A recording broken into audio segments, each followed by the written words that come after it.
Cancer ह्या आजारावर आयुर्वेदिक उपाय.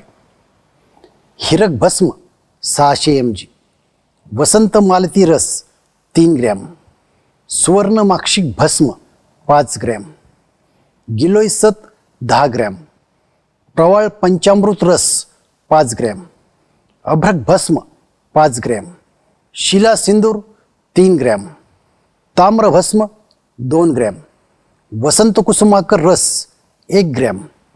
हे सर्व एकत्र करून त्याच्या समसमान 60 पुड्या तयार करायच्या. दररोज सकाळी 1 पुडी आणि संध्याकाळी 1 पुडी जेवणानंतर घ्यायची. याबरोबर इतर घ्यायची औषधं म्हणजे कर्क्युमिन गोल्ड गोळी सकाळी 1 संध्याकाळी 1, कांचनार गुगुळ गोळी सकाळी 2 संध्याकाळी 2, वद्धी वाधिका गोळी सकाळी 2 संध्याकाळी 2 जेवणानंतर घ्यायच्या. दररोज सकाळी उपाशीपोटी 2 चमचे देशी गाईचं गोमूत्र पाण्यातून घ्यायचं. त्यानंतर अर्ध्या तासानं कोरपडचा रस 20 ml आणि गव्हांकूरचा रस 200 ml एकत्र करून घ्यायचा. त्यानंतर अर्ध्या तासानं 300 ग्रॅम पपई खायची. दुपारी गाजराचा ज्यूस घ्यायचा.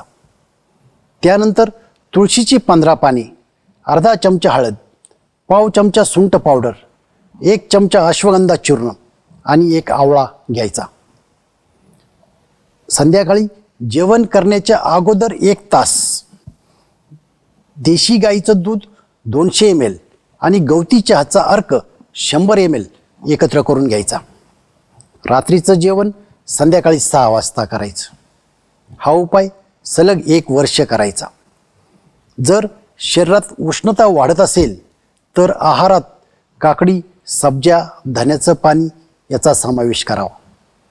याबरोबर दररोज सकाळी 5 मिनिट सूर्यदर्शन घ्यायचं.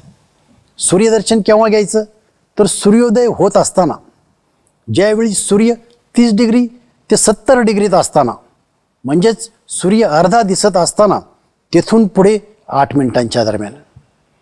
सूर्यदर्शन घेत असताना डोळ्यांची उघड झाप करू शकता. सूर्यदर्शन घेत असताना डोळ्यावर चष्मा, गॉगल, कॉन्टॅक्ट लेन्स व पायात बूट चप्पल नको. दररोज सकाळी 30 मिनिट सूर्यस्नान घ्यायचं. जर हा उपाय करायचा असेल तर तज्ज्ञ वैद्याच्या सल्ल्यानेच करावा.